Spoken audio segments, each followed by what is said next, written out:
মেহমানদারিতে কিন্তু খাবারের শেষে একটা ডেজার্ট আইটেম লাগে, আর তা যদি হয় শাহি সেমাই তাহলে তো কোনো কথাই নেই। চলুন আজকে তৈরি করা যাক শাহি সেমাই। শাহি সেমাই তৈরি করার জন্য প্রথমে নিচ্ছি 200 গ্রাম পরিমাণ চিকন সেমাই। এটাকে আমি মিডিয়াম টু লো ফ্লেমে রেখে অনেকটা সময় ধরে অনবরত নিয়ে নেড়ে ভেজে নেব যতক্ষণ পর্যন্ত এটার কালার একদম রেড কালার না হয়ে যাচ্ছে।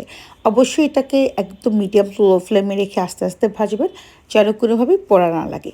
আর ওই একই প্যানে এটাকে উঠিয়ে রেখে 50 গ্রাম ঘিতে, খাঁটি গাওয়া ঘিতে 100 গ্রাম পরিমাণ যে কোনো রকমের বাদাম আপনারা ব্যবহার করতে পারেন। আমি আমার পছন্দ অনুযায়ী কাজু বাদাম, কাঠবাদাম আর কিশমিশ ভেজে নিচ্ছি। আর এর সঙ্গে শাহি একটা ফিল পাওয়ার জন্য একদম ফ্রেশ কোকোনাট মানে নারকেল কোরানো ব্যবহার করছি 1 কাপ পরিমাণ। আপনারা আপনাদের পছন্দ অনুযায়ী মানে নারকেলের পরিমাণটা কম বেশি করতে পারেন। তবে আমি 1 কাপই ব্যবহার করছি, সব কিছু 1 কাপ করে এখানে ব্যবহার করব।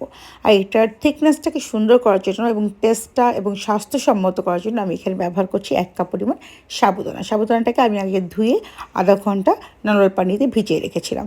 সাবুদানা দিলে এটার টেক্সচারটা অনেক বেশি ঠিক হবে, রিচ ক্রিমি হবে এবং এটা কিন্তু হেলথের জন্য ভালো। আর সেই আগে থেকে ভেজে রাখা 200 গ্রাম একদম যেটা আর কি শুকনো সেমাই, চিকন সেমাই, সেটাকেও অ্যাড করে নিলাম। অবশ্যই সম্পূর্ণ কাজটা ঘিয়েতে ভুনে করবেন। আর আলাদা একটা প্যানে আমি 4 লিটার কাউ মিল্ককে, গরুর দুধকে জাল দিয়ে ফুটিয়ে 3 লিটার করে নিয়েছি। অবশ্যই সম্পূর্ণ রান্নাটা একদম লিকুইড কাউ মিল্কেই করবেন, তাহলে এটার টেক্সচার, টেস্ট সব কিছু অনেক ভালো পাওয়া যাবে। আর এখানে আমরা ব্যবহার করলাম 1 পিঞ্চ মানে 1 চিমটি লবণ। আমরা উত্তরবঙ্গের লোকজন যে কোনো সুইট ডেজার্ট আইটেমে একটু লবণ খেতে পছন্দ করি। আপনারা চাইলে দিতেও পারেন, স্কিপও করতে পারেন। আর আমি এখানে মিষ্টিটার পরিমাণটা খুব বুঝে শুনে দেবো, কারণ আমরা খুব একটা মিষ্টি পছন্দ করি না। আমি এখানে 1 কাপ পরিমাণ ব্যবহার করছি কনডেন্স মিল্ক। আপনারা চাইলে ব্যবহারও করতে পারেন, না চাইলে স্কিপও করতে পারেন। বাট এখানে কনডেন্স মিল্কটা ব্যবহার করলে এটার টেক্সচারটা অনেক বেশি ভালো আসবে, টেস্টটাও অনেক বেশি রিচ এবং ক্রিমি হবে। চেষ্টা করবেন অ্যাড করার জন্য। আর আমি এখানে মিষ্টির পরিমাণটা আমার পছন্দ মতো দিব। আর এখানে একটা সুন্দর স্মেলের জন্য ব্যবহার করছি শুধু সাদা এলাচের গুঁড়ো আর সামান্য একটুখানি খাঁটি গাওয়া ঘি।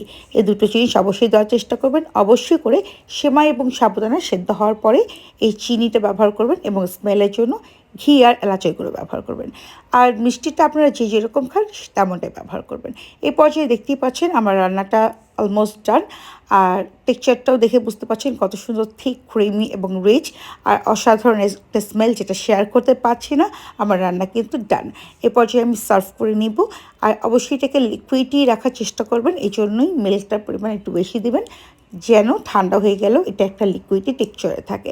এটা সত্যি একটা শাহি সেমাই। অবশ্যই করে বাসায় রান্না করে খেয়ে আমাকে জানাবেন কেমন লাগলো আমার রেসিপিটি। দেখা হবে অন্য একটা রেসিপিতে। ততক্ষণ ভালো থাকবেন। আল্লাহ হাফিজ।